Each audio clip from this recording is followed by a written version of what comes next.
music makers, and we are the dreamers of dreams. Change the world. Your imagination. It could change the world. On we go! Hello, bookish friends of the internet. Welcome back to Coffee Over Apples. My name is Steph. This is my monthly TBR video. Thanks for being here. Every month I play Magic the Gathering in the form of jousting, where two cards can beat against their CMCs. Every month I do 4 rounds, and that kind of just determines the list of what I get to choose, what I'm going to read from for that month. I do have a monthly book club that I run with a couple friends, which is the Interstellar Book Club. If you'd like to join us to read some sci-fi every month, the link is in the description below. And I'm also doing a year-long reading challenge in which I'm rereading the Stormlight Archive with a group of friends of mine in order to do a critical review of one of our previous favorite series. So those books are going to be in here. I also realized that I should probably start updating you as to like what books from last month's TBR I actually got to and what is going back onto the to be read shelf. So here are the books from last month's TBR that I did read. I did read Napkins and Other Distractions. I did finish Neon Gods, and I brought that back to the library. I am currently reading Bluebird, so this will be done by the end of June. I started None of the Above, but I don't think I'm going to be able to finish it in June, so I'm going to pause this and then just put it back on my TBR shelf. That feels relatively successful. Actually, I lied. I forgot I was supposed to read Dig by A.S. King, and I didn't, so it's going back on the shelf. Now let's figure out what I'm going to read in July. Here we go with round 1.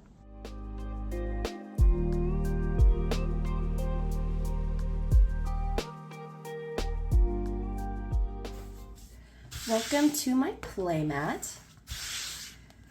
As usual, we have our magic cards. Today's set that I'm going to be using is from the recent Modern Horizons 3. And I've got a pile of just like random cards here, so I will mix them up and we'll see what cards we're gonna get. I also have my kitty dice tray with corresponding colored die to the mana. And round 1. Ooh, Galvanic Discharge is a 1 mana versus, Reiterating Bolt, which is 2 mana. Looks like this one is going to win, so either way, I'm going to roll a red die. Here we go. Oh, that looks like, turn it around for you. That's a number 9. Round 1 gave us a red 9. A red 9 is erotic fiction or an erotica. This is going to be a little bit of a spoiler for a future book haul because I did some book shopping very recently on my trip to Chicago. This is Cosmic Kiss by Cleo Evans. It's relatively short. It is an erotica. I think is it polyamory? I think it's got poly rep in here. It's a sci-fi. It looks really cute, but I'm also excited that it's really short because some of the other books on this TBR are very long. But this is going to be a buddy read, so that means that it is definitely going to get read, and it's probably going to be used as a palette cleanser. The back says, prepare to be scandalized by the hottest shooting star in the universe. The cover is also really cute.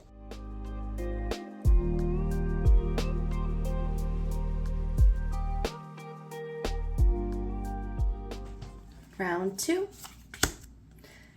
Mandibular Kite. Alright, so it's 1 mana versus Envoy of the Ancestors. Alright, I guess it's going to be something white. Oh, 2. Random pick. Round 2 gave us a random pick. So what I decided to do, because I don't even think I've gotten this before in the couple months that I've been playing my Magic the Gathering TBR game, is that I decided to count how many books I have on my physical TBR, because the goal is to lower my physical TBR, which is like the shelf above me and the shelf to my right.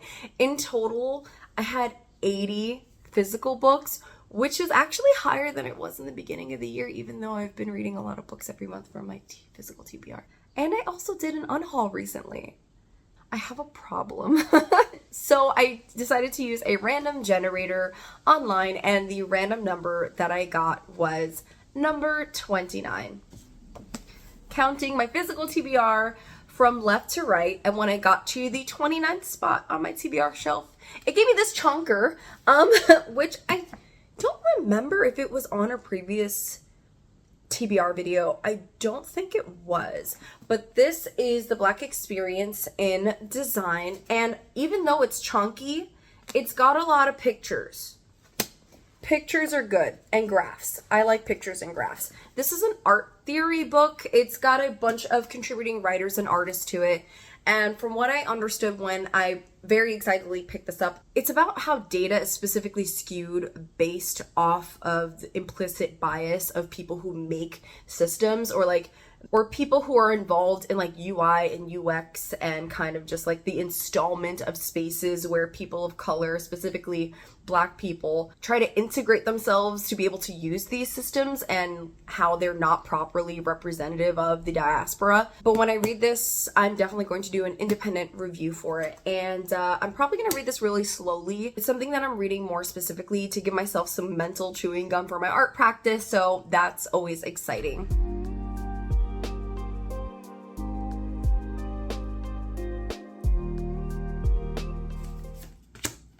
Decree of Justice versus, well, that's a land, so we skip that. Oh, Thriving Skyclaw. Okay, this has an X in it. X is usually whatever mana you pay, so you could sometimes pay 0, you could just pay 1, you could pay however many you have, and I haven't come across this yet in any of my games, but I know it was a big thing in recent sets that I've been playing.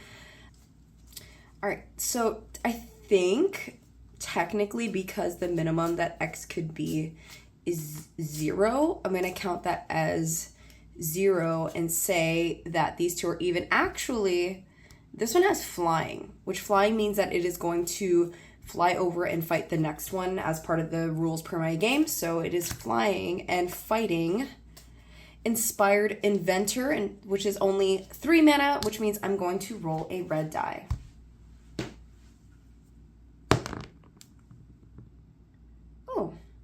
That is number 2.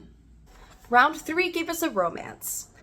I don't have as much romance on my shelf as you would think I do, considering that it's probably one of my most read genres in 2024.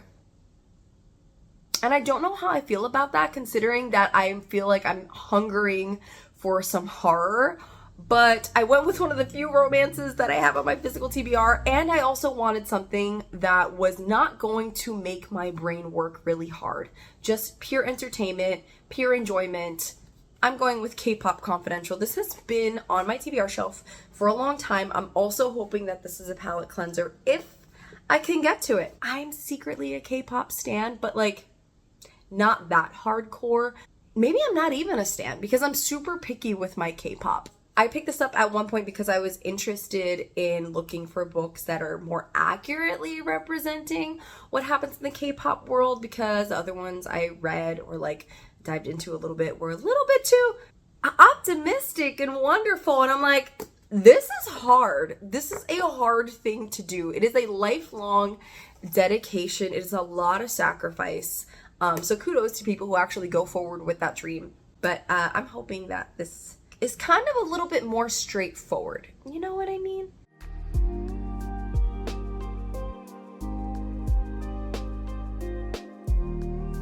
We're gonna do that. Round 4, Horrific Assault, which is 1 mana, versus Temperamental Oozewog. It's a bushwag. Okay, I guess I'm reading something green, because this one is going to win. I love this little guy. Look at his face. All right, we are rolling a green die. Dun, dun, dun, dun. Oh, I think that's 12. I'm gonna just scoot that over so you can see it and turn it. That is a 12. Round 4 is a green 12. This is great. Okay, this is great because green 12 is manga. this is a perfect opportunity for me to continue my Berserk reading vlog. This is volume 3, which I have not even opened yet. I recently posted the first video in my journey of reading Berserk for the first time. I read Omnibus 1 and 2, which comprised of volumes 1 to 6. This is volume 3, which is going to have volumes 7, 8, and 9. I don't know how long the Golden Arc spans, but if it's as long as I feel like people are insinuating, I'm probably just in the beginning of it and I'm expecting a lot of pain. But hopefully this will quelch the thirst that I have for horror, because I'm not getting enough of it lately. Then for my sci-fi book club, we are reading in July Unwieldy Creatures by Addie Brooke Tsai. This one I think I'm going to end up doing as an audiobook, which I'm hoping I don't struggle with, because I struggle with audiobooks that are not contemporary or nonfiction. Like, I struggle usually with fantastical ones. But horror is kind of like that middle gray area where sometimes it's a hit for me unless it's too fantastical, and then it's not. But this is supposed to be a Sapphic Frankenstein retelling, and one of my great friends absolutely adores this book. So I'm hoping it's a 5-star. And then the chunker, the thing that is probably honestly gonna take over most of my July and is the priority because I have a live show that's gonna go up on July 21st. Me and my friends who are doing the Stormlight Archive reread are going to be doing a critical review of Oathbringer. This is massive. Each of these has taken me at least half a month to get through. And I'm not going to postpone this. I don't like that I keep ending up in this situation no matter how hard I try, where I'm scrambling at the last minute to finish it. This is going to be the first thing that I read so that it's done, so I can take my time and process. And then I'm probably going to do a palette cleanse with like Berserk or Cosmic Kiss or something else and move into everything else on my TBR. But if you are watching this for the first time and thinking, oh, wonderful, I love Stormlight Archive, I can't wait to hear Steph's thoughts on it, please know, again, I'm emphasizing that this is a critical reread. It's a series that me and all my friends once loved, fell out of love with, and wanted to analyze why we fell out of love with it, and then realized that there is an echo chamber of positivity on the internet for this series. And there's things in it that makes me highly uncomfortable. Am I going in a little bit biased at this point because I really didn't like the way that book 2 was handled? Yes. Am I going to continue the series and still do it anyway because I am petty, and the more hate that I get in my comments, the more fuel that's added to my fire? Also, yes. Anyway, those are the books that I'm going to be reading in July. Don't forget to join my Patreon if you want to get access to my downloadable coloring pages that I make every month based off of books that you would vote for depending on books that I've read recently. You can also support me by buying me a coffee through my coffee page. I post videos whenever I feel like it. Thanks for watching. Bye. On we go.